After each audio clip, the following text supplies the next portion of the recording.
reading. I don't know if I've told you this before, but the reading test is my personal favorite. It is one that takes a lot of time. It can be scary, but there's nothing really to worry about, because it's straightforward. I know a lot of you are like, I hate history. This stuff's so boring. I don't know natural science. You know, remember this. Nothing that you know outside of the test really matters on the test, with the exception of math. You need to know the formulas and how that all works. But all the answers you need are either right here in the booklet, or you can reasonably infer them from the booklet. Okay? So don't be afraid. Don't be afraid. It's just paper. You can stab it with your pencil if you like. Just do it quietly so the proctor doesn't get upset. You remember that on the reading test, process of elimination can be useful. Mark out the answers that you know it isn't. Sorry, you stare at this long enough and your eyes dry out, and then they whine at you. So, 4 passages. Pick 3 of them that you're good at and move on. Unless you're looking for a 31 or above, pick 3 passages and focus on those 3. For most of you, those 3 passages aren't prose fiction. There are a few exceptional students for whom prose fiction is their best. There's only a few of you. For most of you, skip prose fiction. Remember, it's always the first one. Okay? They always go in the order: prose fiction, social science, humanities, and natural science, which is logical because after natural science comes the science test. I should have done my Bill Nye stuff right there, but I wasn't thinking in time. So, skim the passages, right? You don't need to read everything. On the last 3 passages, the first and last paragraph are the most important.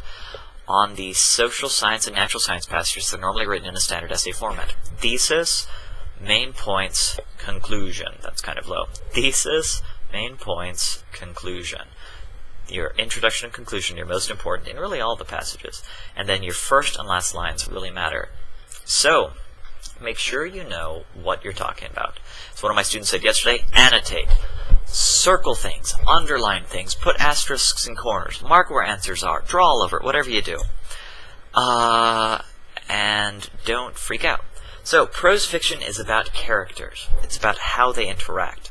It's about what are they like. So figure out as you're reading this, how do these people relate to each other? How would I describe them? You know, how do they feel? This passage is always hard for me, because I don't want to sound sexist, but I'm a guy, you know, feelings aren't my thing. Well, that's not true. But, well, it is true that I'm a guy, but the other stuff not so true. Second off, social science is a thesis and an argument. What are they saying? You may all remember that excellent one in the Real Guide about how government is a technical undertaking, right? That's an essentially important line. That one line answers like, or gives you guidance in half the questions. Make sure you know the main argument. And then, how do they support the argument? Where is the evidence in the passage? So underline the argument and underline all the support for it in the passage. You should go on. Remember, first and last lines. Most of the answers, probably 8 out of 10 answers, are either in the introduction, conclusion, or in the first and last lines of the test. Humanities. What is their perspective about the test? What events in the author's life, in the artist they're discussing's life, in whatever in the topic shape that belief and that opinion? Okay, because again, thesis, evidence. Natural science again, thesis, main idea, evidence. Look for things that are uncommon. Things that are italicized should be underlined or circled. Things that sound scientific-y should be underlined or circled.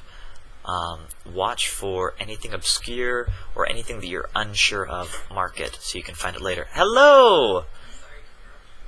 It's okay.